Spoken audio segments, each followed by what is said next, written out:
AP liquor scam case దేశవ్యాప్తంగా సంచలనం సృష్టిస్తోంది. ఇప్పటికే సిట్ దూకుడుగా ముందుకెళ్తుండగా ఇప్పుడు ఈడీ కూడా ఎంట్రీ ఇచ్చింది. దీంతో ఢిల్లీ లిక్కర్ స్కామ్ కేసుల ఈ కేసులోనూ ఈడీ నిందితులను అరెస్టు చేసి తిహార్ జైలుకు తరలిస్తుందా అన్న చర్చ మొదలైపోయింది. దీంతో వైసీపీ నేతలకు టెన్షన్ పట్టుకుందట. ఎన్ఫోర్స్మెంట్ డైరెక్టరేట్ ఒక్కసారిగా ఏపీ, తెలంగాణతో పాటు మరో 3 రాష్ట్రాల్లో సోదాలు చేయడంతో వైసీపీ పెద్దలు ఉలిక్కి పడుతున్నారట. ఇంతకాలం సిట్ మాత్రమే విచారణ జరుపుతోందని, తమకేం భయం లేదని అనుకున్నారు. కానీ ఇప్పుడు ఈడీ పూర్తి స్థాయిలో హడావుడి లేకుండా చేయాలనుకున్న పనులన్నీ చేస్తోందని క్లారిటీ వచ్చాక వారంతా కంగారు పడిపోతున్నారట. ఈడీ తమ దాకా వస్తుందా అని టెన్షన్ పడిపోతున్నారట. మనీ లాండరింగ్ కోణం, ముడుపుల ద్వారా వచ్చిన నిధులను షెల్ కంపెనీలకు తరలించటం, హవాలా ద్వారా ఇతర దేశాలకు తరలించారన్న ఆరోపణలున్నాయి. అందుకే ఈడీ ముఖ్యంగా ఈ 3 అంశాలపైనే ఫోకస్ చేసినట్టు తెలుస్తోంది.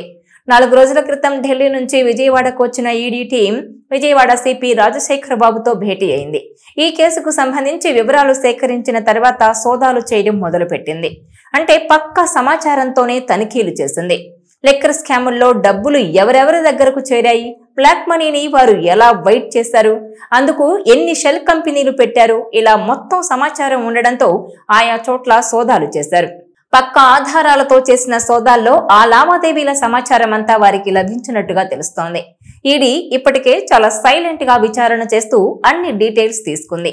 డిస్టిలరీల నుంచి వసూలు చేసిన నగదు సూత్రధారికి ఎలా చేరిందన్నది కూడా గుర్తించారు. హవాలా చేసిన నగదు ఎలా విదేశాలకు వెళ్లింది అన్నది ఇప్పుడు సోదాల్లో తేల్చారు. మళ్లీ తిరిగి ఏ రూపంలో వచ్చింది, ఎవరి దగ్గరకు చేరిందన్నది కూడా ఇప్పటికే లెక్కలు తీశారట. ఇదిలా ఉంటే సిట్ విచారణ కీలక దశకు చేరింది. ఈ నేపథ్యంలో సిట్ విచారణ బిగ్ బాస్ వద్దకు చేరినప్పుడు ఈడీ కూడా ఒకేసారి అటాక్ చేసి పని పూర్తి చేసే అవకాశం ఉన్నట్టు టాక్. లిక్కర్ స్కామ్ సూత్రధారిని రెడ్ హ్యాండెడ్ గా పట్టుకునేందుకు పక్కా స్కెచ్ వేసినట్టుగా తెలుస్తోంది. దీంతో ఒకవైపు సిట్, మరోవైపు ఈడీ ఎంటర్ అవ్వడంతో బెంగళూరు వేదికగా లాయర్లతో వరుస సమావేశాలు నిర్వహిస్తున్నారట బిగ్ బాస్ అండ్ టీం. అయితే ఇప్పుడు అవి తాడేపల్లికి చేరినట్టు తెలుస్తోంది. ఇదిలా ఉంటే వైసీపీ హయాంలో జరిగిన ఈ లిక్కర్ స్కామ్ హైదరాబాద్, బెంగళూరు కేంద్రంగానే జరిగినట్టు గుర్తించింది సిట్. హైదరాబాద్ లో 4 బంగారం షాపుల నుంచి గోల్డ్ కొనుగోలు చేసినట్టు నకిలీ ఇన్వాయిస్లు సృష్టించారట. రాజకేశిరెడ్డి, బాలాజీ గోవిందప్పలకు సన్నిహితంగా ఉండే షెల్ కంపెనీలకు నిధులను తరలించినట్టు తెలుస్తోంది. ఇక ఇప్పుడు ఈ లిక్కర్ కుంభకోణంపై ఎన్ఫోర్స్మెంట్ డైరెక్టరేట్, ఈడీ అధికారులు పెద్ద ఎత్తున సోదాలు నిర్వహించడం ఇప్పుడు హాట్ టాపిక్ గా మారింది. తెలంగాణ, ఏపీ, కర్ణాటక, తమిళనాడు, ఢిల్లీలోని దాదాపు 20 ప్రాంతాల్లో ఈ దాడులు జరిగాయి. 9 సంస్థలు, వాటి కార్యాలయాలు, డైరెక్టర్ల నివాసాల్లో గురువారం ఉదయం 8 నుంచి రాత్రి 10 గంటల వరకు తనిఖీలు సాగాయి. కీలక రికార్డులు, హార్డ్ డిస్క్లను ఈడీ అధికారులు స్వాధీనం చేసుకున్నారు. కొన్ని కంపెనీల నకిలీ ఇన్వాయిస్లు సృష్టించి కోట్ల రూపాయల నగదు లావాదేవీలు జరిపారని ఈడీ ప్రాథమికంగా గుర్తించింది. అయితే అనూహ్యంగా ఈ లిక్కర్ కుంభకోణంపై ఈడీ అధికారులు దర్యాప్తు చేయడం ఏంటనేది చర్చగా ఉంది. అయితే గతంలోనూ ఈడీ అధికారులు విజయవాడకొచ్చి ఈ కేసులో A1గా ఉన్న రాజకేశిరెడ్డిని విచారించారు. ఆ తర్వాత మళ్లీ సైలెంట్ అయ్యారు. ఆ తర్వాత ఉపరాష్ట్రపతి ఎన్నికలు వచ్చాయి. అవి పూర్తి కాగానే మళ్లీ ఈడీ అధికారులు సోదాలు చేయడం ఇప్పుడు ప్రాధాన్యత సంతరించుకుంది. ఇదిలా ఉంటే ఈడీ ఢిల్లీ, ఛత్తీస్గఢ్ లిక్కర్ కేసుల్లో రంగంలోకి దిగి నిందితులను అరెస్టు చేసి తిహార్ జైలుకు పంపింది.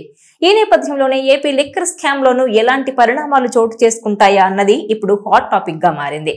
జగన్ ప్రభుత్వ హయాంలో జరిగిన మద్యం కుంభకోణంలో ఇప్పటికే పలువురిని సిట్ అధికారులు అరెస్టు చేశారు. ఈ కేసులో 3,500 కోట్ల మేర స్కామ్ జరిగిందని గుర్తించారు సిట్ అధికారులు. ఈ కేసుకు సంబంధించి ఇప్పటికే పలువురు నిందితులు ధనుంజయ రెడ్డి, కృష్ణమోహన్ రెడ్డి, బాలాజీ గోవిందప్పలు అరెస్ట్ అయి బెయిల్పై జైలు నుంచి విడుదలయ్యారు. ఇక ఇదే కేసులో అరెస్ట్ అయి రాజమండ్రి సెంట్రల్ జైల్లో ఉన్న రాజంపేట ఎంపీ మిథున్ రెడ్డిని సైతం కస్టడీకి తీసుకొని విచారించారు సిట్ అధికారులు. ఇదే టైంలో ఎన్ఫోర్స్మెంట్ డైరెక్టరేట్ ఈడీ ఎంటర్ అయింది. పలు ప్రాంతాల్లో ఈడీ అధికారులు ముమ్మర దాడులు నిర్వహించారు. దాదాపు 10 బృందాలు ఈ దాడుల్లో పాల్గొన్నట్టు తెలుస్తోంది. మొత్తం 23 సూట్ కేస్ కంపెనీల్లో జరిగిన లావాదేవీలపై ఈడీ ఈ సందర్భంగా దృష్టి సారించినట్టు తెలుస్తోంది.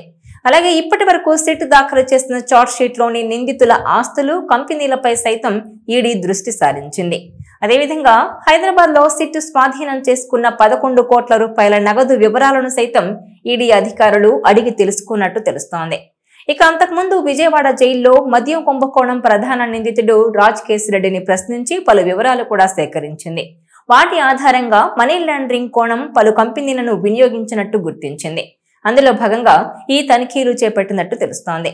వైసీపీ ప్రభుత్వ హయాంలో ఎంపిక చేసుకున్న కొన్ని డిస్టిలరీల ద్వారా రకరకాల పేర్లతో మద్యం ఉత్పత్తి చేయించారనే ఆరోపణలున్నాయి.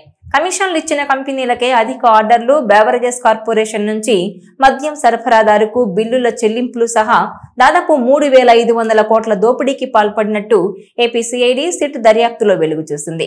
ఈ మొత్తాన్ని డొల్ల కంపెనీలు, బినామీ సంస్థల ద్వారా మళ్లించినట్టు సిట్ తన చార్జ్ షీట్లలో పేర్కొంది.